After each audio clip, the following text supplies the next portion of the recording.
اور کون ہے جو ابراہیم کے طریقے سے انحراف کرے سوائے اس شخص کے جو خود اپنے آپ کو حماقت میں مبتلا کر چکا ہو۔ حقیقت تو یہ ہے کہ ہم نے دنیا میں انہیں اپنے لیے چن لیا تھا اور آخرت میں ان کا شمار صالحین میں ہوگا۔ جب ان کے پروردگار نے ان سے کہا کہ سر تسلیم خم کر دو تو وہ فوراً بولے میں نے رب العالمین کے ہر حکم کے آگے سر جھکا دیا۔ اور اسی بات کی ابراہیم نے اپنے بیٹوں کو وصیت کی اور یعقوب نے بھی اپنے بیٹوں کو کہ اے میرے بیٹو، اللہ نے یہ دین تمہارے لیے منتخب فرما دیا ہے، لہٰذا تمہیں موت بھی آئے تو اس حالت میں آئے کہ تم مسلم ہو۔ کیا اس وقت تم خود موجود تھے جب یعقوب کی موت کا وقت آیا تھا، جب انہوں نے اپنے بیٹوں سے کہا تھا کہ تم میرے بعد کس کی عبادت کرو گے؟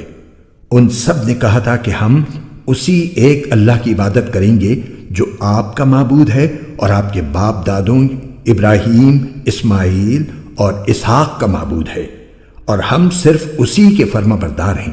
وہ ایک امت تھی جو گزر گئی، جو کچھ انہوں نے کمایا وہ ان کا ہے اور جو کچھ تم نے کمایا وہ تمہارا ہے، اور تم سے یہ نہیں پوچھا جائے گا کہ وہ کیا عمل کرتے تھے۔ اور یہ یہودی اور عیسائی مسلمانوں سے کہتے ہیں کہ تم یہودی یا عیسائی ہو جاؤ، راہ راست پر آ جاؤ گے۔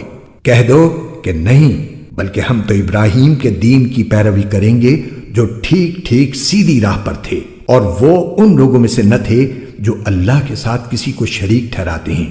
مسلمانوں، کہہ دو کہ ہم اللہ پر ایمان لائے ہیں اور اس کلام پر بھی جو ہم پر اتارا گیا، اور اس پر بھی جو ابراہیم، اسماعیل، اسحاق، یعقوب اور ان کی اولاد پر اتارا گیا، اور اس پر بھی جو موسیٰ اور عیسیٰ کو دیا گیا، اور اس پر بھی جو دوسرے پیغمبروں کو ان کے پروردگار کی طرف سے عطا ہوا۔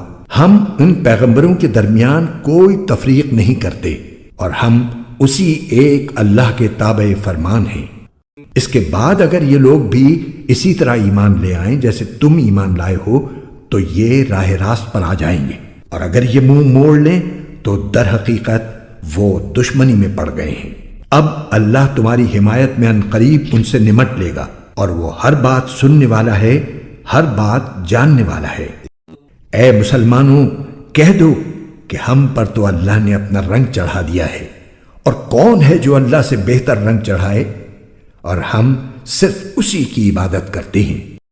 کہہ دو کیا تم ہم سے اللہ کے بارے میں حجت کرتے ہو، حالانکہ وہ ہمارا بھی پروردگار ہے اور تمہارا بھی پروردگار؟ یہ اور بات ہے کہ ہمارے اعمال ہمارے لیے ہیں اور تمہارے عمل تمہارے لیے، اور ہم نے تو اپنی بندگی اسی کے لیے خالص کر لی ہے۔ بھلا کیا تم یہ کہتے ہو کہ ابراہیم، اسماعیل، اسحاق، یعقوب اور ان کی اولادیں یہودی یا نصرانی تھیں؟ مسلمانوں، ان سے کہو کیا تم زیادہ جانتے ہو یا اللہ؟ اور اس شخص سے بڑا ظالم کون ہوگا جو ایسی شہادت کو چھپائے جو اس کے پاس اللہ کی طرف سے پہنچی ہو، اور جو کچھ تم کرتے ہو اللہ اس سے بے خبر نہیں ہے۔ بہرحال وہ ایک امت تھی جو گزر گئی، جو کچھ انہوں نے کمایا وہ ان کا ہے، اور جو کچھ تم نے کمایا وہ تمہارا ہے، اور تم سے یہ نہیں پوچھا جائے گا کہ وہ کیا عمل کرتے تھے۔